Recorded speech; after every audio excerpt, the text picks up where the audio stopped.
1964 Impala SS Restoration, Part 3. Separate the body from the frame. Hit that like and subscribe. If you haven't checked out the merchandise store yet, be sure and stop in, see what we have going on there. Okay, in the last video, we had completely disassembled the body, did a frame pull, and this is the last bit of disassembly we have to go.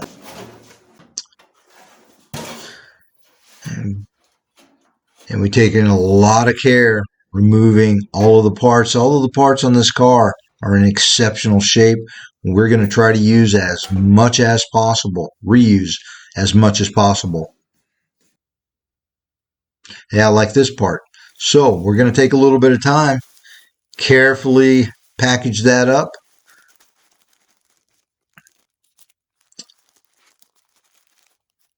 And save that for the customer. Now, this is such a cool find. I mean, yeah, that's just awesome. So we're going to take some extra care with that. Also, bubble wrap it and ready it for the customer. I'm sure this radio probably works. And whether it's going to be used or not, that's beside the point. Okay, so here we go. And that's what it looks like, tagging and bagging. And onto the disassembly of the body from the frame. Front body mounts removed.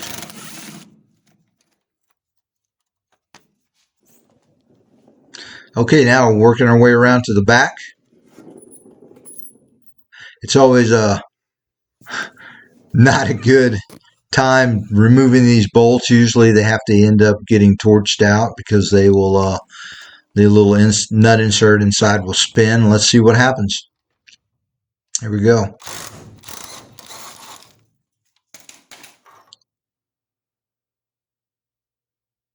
Yeah, that's crazy. I couldn't believe that. Actually came out like that.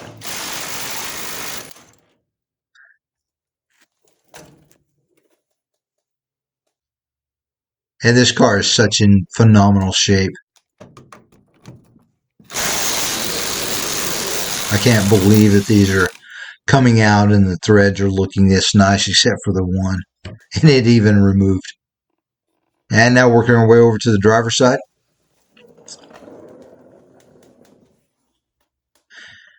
And we have a little bit of a rust issue here. I don't think that bolt's going to come out, so we're going to leave it alone.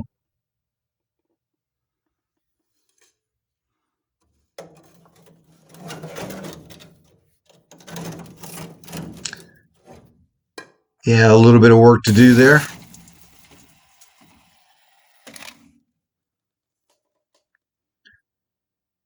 Yeah, the threads look awesome. Okay, here we go. All of the bolts are removed. And we're going to position this thing under the gantry. And you can see all of the parts on the right side there against the wall.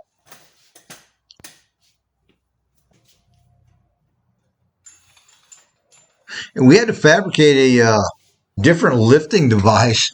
This top seems to be a little bit wider than the average car we deal with. So we just went to Home Depot and got this 4x4, and that's what we're going to lift it with. This always worked really well. And we'll stick a little bit of cardboard in between there so we don't cause any deformation. And the trick with this, or this method, is finding that pivot point, or that center point. Now we're not going to use anything to attach to the front or back. We'll be able to lift this car straight up once we find that point. And we're getting our clevises into place.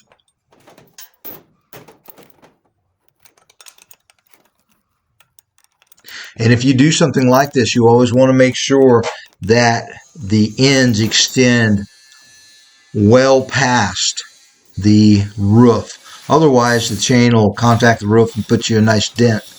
And yeah, that's not fun. Okay, let's get this thing hooked up. And we want to be in the center of the car also. And let's see if we've guessed right on our pivot point.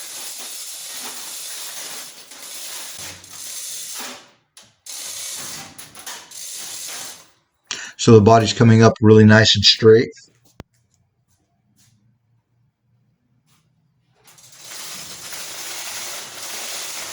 And the electric winch is on the Christmas list, so.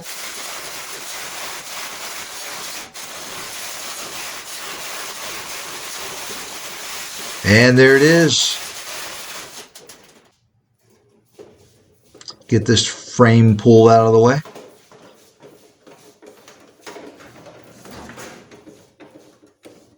And we're going to get this body on a rotisserie and get it out to media blast.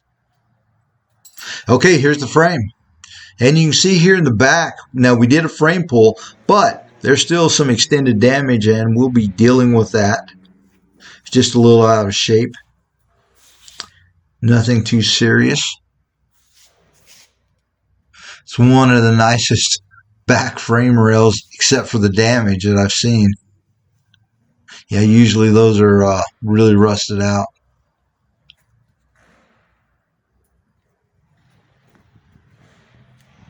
And one of the guys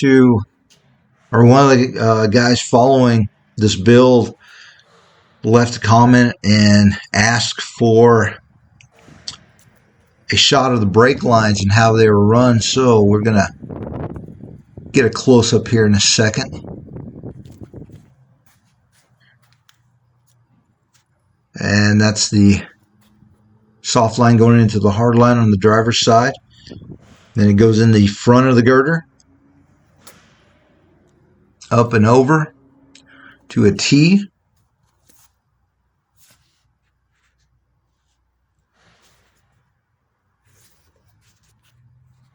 Then inside the frame rail, kind of on top.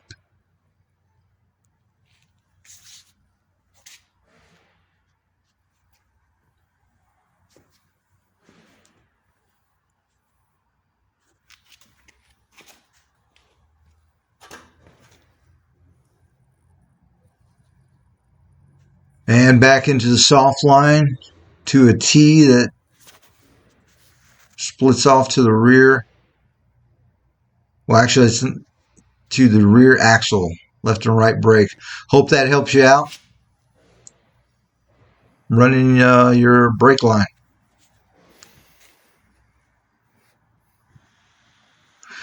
And